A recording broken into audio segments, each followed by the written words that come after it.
স্ক্রিনে যে বাসটাকে নদী থেকে শূন্য তোলা হচ্ছে, এই বাসটার সাথে মাত্র কিছুক্ষণ আগে যে অলৌকিক ঘটনা ঘটেছে তা শুনলে আপনার গায়ের পশম দাঁড়িয়ে যাবে। নদীতে বাস ডুবে যাওয়ার গল্প আমরা প্রায়শই শুনে থাকি, কিন্তু এই বাসের গল্পটা এখানে পুরোটাই আলাদা। কারণ বাসটি যখন নদীতে তলিয়ে যাচ্ছিল তখন সেটির ভিতরে কি ঘটছিল চলুন একদম সহজ ভাষায় এই পুরো গল্পটি একসাথে জানা যাক। ঘটনাটি ঘটেছে রাজবাড়ির দৌলতদিয়া 7 নম্বর ফেরিঘাটে। এসবি পরিবহনের এই লাক্সারি বাসটি সাধারণ যাত্রীদের নিয়ে ফেরি পারাপারের জন্য ঘাটে এসেছিল। এসবি পরিবহনের এই লাক্সারি বাসটি সাধারণ যাত্রীদের নিয়ে ফেরি পারাপারের জন্য ঘাটে এসেছিল, কিন্তু পল্টনে ওঠার ঠিক আগ মুহূর্তে বাসটি ব্রেক পুরোপুরি ফেল হয়ে যায়। ড্রাইভার শত চেষ্টা করেও বাসটিকে থামাতে পারছিলেন না। বাসটি তখন সোজা নদী থেকে চলে যাচ্ছিল। সাধারণত এই ধরনের মুহূর্তে বাসের ভেতরে যাত্রীদের কি অবস্থা হয় বলুন তো? সবাই তখন আতঙ্কে চিৎকার করতে থাকে, হুড়োহুড়ি লেগে যায় আর শেষমেশ ঘটে যায় বড় কোনো ট্র্যাজেডি। কিন্তু এই বাসের ক্ষেত্রে এমন এক ম্যাজিক হয়েছে যার কারণে আজকের এই ভিডিওতে কোনো কান্নাকাটি নেই, বরং আছে এক অদ্ভুত স্বস্তি। আসুন এবার আসল ঘটনাটা দেখা যাক। বাসটি যখন ঘাটে এসে পৌঁছায় তখন সেখানে দায়িত্বরত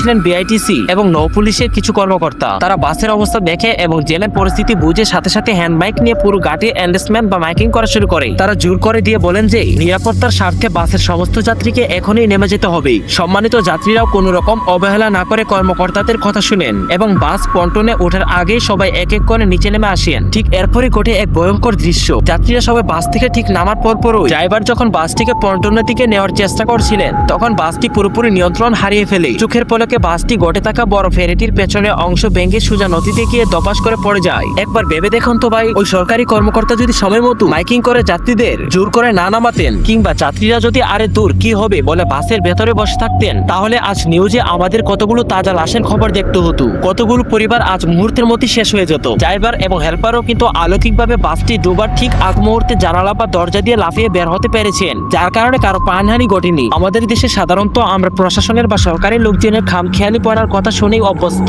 কিন্তু দৌলতদিয়া ঘাটের এই ঘটনাটি প্রমাণ করে সঠিক সময়ে সঠিক দায়িত্ব পালন করলে কত বড় বড় দুর্ঘটনা থেকে মানুষকে বাঁচানো সম্ভব। বিআইডব্লিউটিসি এবং নৌ পুলিশের এই কর্মকর্তারা যদি সেদিন অলসতা করে বসে থাকতেন তাহলে আজ পুরো দেশ শোক পালন করত। স্যালুট জানায় ঘাটের সেই সৎ এবং সজাগ কর্মকর্তাদের, যাদের একটি সঠিক সিদ্ধান্ত সেখানে সকল মানুষের প্রাণ বাঁচিয়েছে। আমাদের দেশের এই ধরনের সচেতনতা নিয়ে আপনার মতামত কি? তাহলে বন্ধুরা, আমাদের দেশের এই সচেতনতা নিয়ে আপনার মতামত কি? ঘটনাগুলো নিরাপত্তা কি আরো বাড়ানো বলে আপনি মনে করেন? কমেন্ট বক্সে আপনার মূল্যবান মতামত এখনই কমেন্ট করে জানান। আজকের এই অলৌকিক বেঁচে যাওয়ার ঘটনাটি যদি আপনার ভালো লেগে থাকে তাহলে ভিডিওতে একটি লাইক দিন এবং চ্যানেলটি সাবস্ক্রাইব করে বেল আইকনটি বাজিয়ে রাখুন। দেখা হচ্ছে পরের ভিডিওতে। সবাই সাবধানে থাকবেন। আল্লাহ হাফেজ।